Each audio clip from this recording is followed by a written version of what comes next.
Hi, this is Ryan Thompson, Reverend Ryan, and I have watched a video by John Sweeney, an investigation by John Sweeney, produced by the BBC from March of 2012 that investigates the Mormon candidate. That's what it's called. It's called This World is the show, and The Mormon Candidate is the episode from March 27, 2012. It was an interesting investigation, and I like how they really talk about the secret history of the Mormon Church, or the Mormon history that the Mormon Church would like to distance itself from, like polygamy and Joseph Smith and all of his escapades. And Joseph Smith had a bar, and Joseph Smith smoked tobacco, and and all these things from the early Mormon Church. Their original founders, they try to distance themselves from very distant. The fundamentalist Mormons, the polygamous Mormons, they embrace most of those old, habits or doctrines or principles. The polygamists still live like the original Mormon founders did, like Joseph Smith and all the other early polygamists, Orson Pratt and all them. But the Mormon Church absolutely crucifies the FLDS, the fundamentalist Mormons. And, I'm just really glad to see that, the way they portrayed it, because they did it very accurately. I mean, they showed the good, strong points of Mitt Romney and, him as a politician, and, they talked about his flip-flops, and they talked about some other things that, but his family and his reputation and his, wealth and everything. They talked about his good aspects, or what he would consider his good aspects, and then they also consider the stuff that is kind of not so pleasing, and the stuff that the Mormon Church often tries to hide. But anyway, I wrote this after watching it, and I wanted to film myself. I take responsibility for saying these things, and I've said it to all my Mormon family. I grew up in a Mormon church. I don't know very many of my family members who aren't members of the Mormon Church still. I am not. I got my name removed from the Mormon Church records back in 2000. And they often, publicly or even privately crucify people and try to, discipline them with ostracizing them and what they call excommunication, where you lose all your so-called blessings and, you get distanced in the community and stuff. And I got my name removed from the LDS Church records just so that I didn't have that label, just so they couldn't say, well, the reason why he's frustrated with the Mormon Church is because we excommunicated him. He was doing things, that were not pleasing to the church, and we excommunicated him. And in my video last night, I talked about the September 6th, who were all, Mormons who had, callings, and, they had been to the temple and they had dedicated their whole lives to the Mormon Church, and they were writers or scholars or, professors. One of them was a church educator for the LDS Church. He was the director of the church education system. His name was Grant Palmer. And I just talked about how, the Mormon, method of silencing or censoring speech against them is to ostracize their members. It's usually their members who have the most problems with the church. But this is a church who does not release their full financial details, not only to their members or to the general public. The government doesn't require charities or, nonprofits to divulge their full financials. And so in the United States, the LDS Church doesn't have to divulge their full financials, except for when subpoenaed in court, which has happened in recent years. And so we know what they take in, and we know what goes out, and it's around 1% of what they take in that goes out for charity. In fact, I think it's less than 1%. In Great Britain, where they do have to release their full financial information, it's required by the state, by the country, that you are to release these full financials. So in Great Britain, they have 10%. Deductions for charity, as far as, direct help for charitable purposes, not administration cost and not overhead for building maintenance and things like that. But actual charitable giving, in England, they give around 10%. In the United States, it's less than 1%. And I've researched this. It's hard to find the information because they don't have to release their full financials. But if you look up what happened in that suit where the Mormon Church was accused of covering up sexual predators or molestations, and the bishops weren't reporting these crimes to the authorities, and so the Mormon Church got in trouble, and they ended up having to release their full financials to the court when subpoenaed, and some of that information got out, and some of it's public domain. You can get that on a FOIA request, and you can see what they take in and what they actually give out. And you just have to look up that child that child molestation case. It was in the late 90s.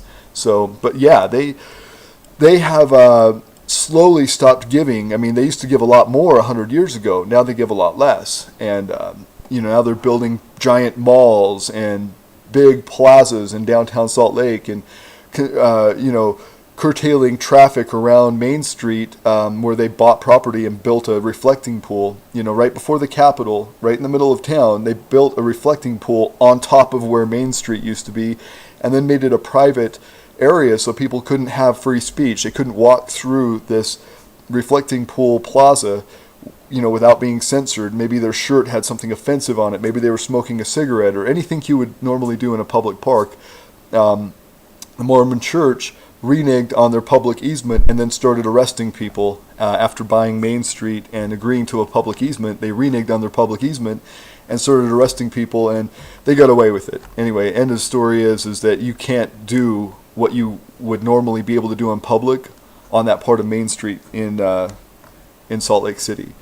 But what I'm saying is that they could give more to charity. They could develop a third world nation, build wells, farms, feed people, teach them how to work, whatever. But something charitable, not something so selfish all the time. And big temples with gold and marble and just beautiful, and spending all this money on.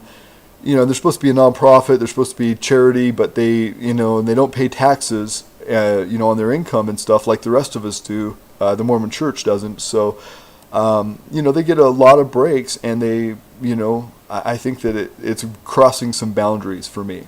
Anyway, I wrote this. I just wanted to say what I said, what I typed on Facebook, so that I'm accountable for what I have to say, and my family and everybody knows it, and this is what I feel, and this is why I got my name removed from the Mormon Church. But I say here, as bigoted as it may sound, I cannot vote for a Mormon either, not for president.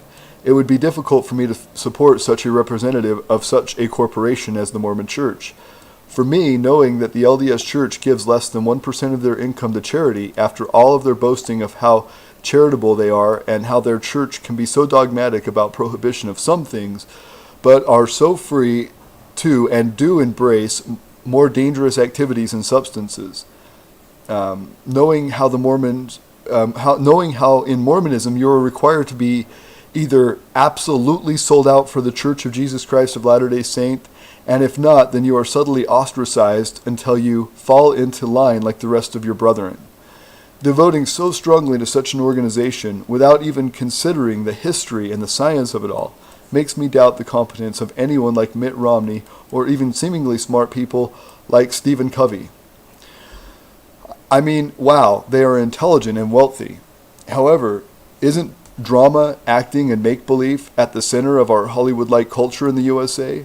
And if Scientology can be so successful and claim so many seemingly competent and intelligent members, then it's obvious that science fiction can be both entertaining and religion.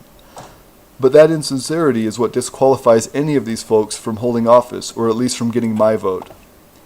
And, when I talk about other substances that Mormons embrace, they can't have tea or coffee or cigarettes, or they will lose their temple recommend and get disciplined and all this other stuff, if you're a faithful Mormon.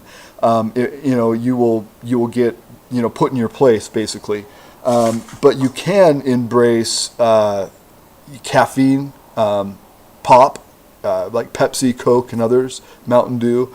You can do all of that. The highly addictive properties of caffeine doesn't seem to exclude caffeine from being consumed. And as far as I understand it, Mormon subsidiaries. The LDS Church has, like investment subsidiaries, and that donate back to the Mormon Church or whatever.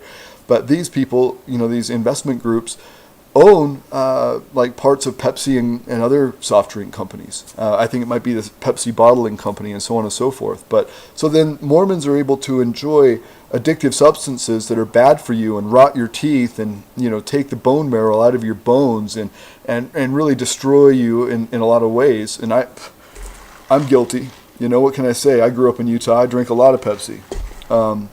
Can't drink alcohol, even though Joseph Smith drank alcohol.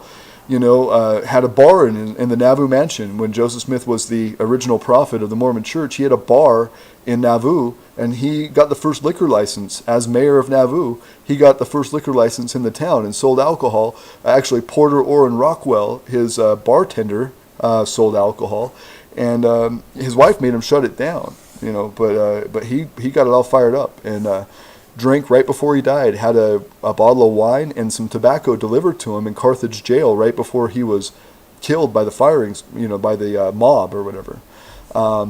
And so him and the rest of the posse smoked and drank. So that's why I can't support a Mormon prophet. The insincerity, the mixed up doctrine, the mixed messages they send. It's just I can't go for Mitt Romney. It will never happen, or any other devotee of the Mormon Church, anything like that. I just can't trust the insincerity, the mixed message, the selfish, very not very helpful nature of the group, as far as what they say they do and what they actually do. So I can't do it. I can't support a Mormon candidate for president.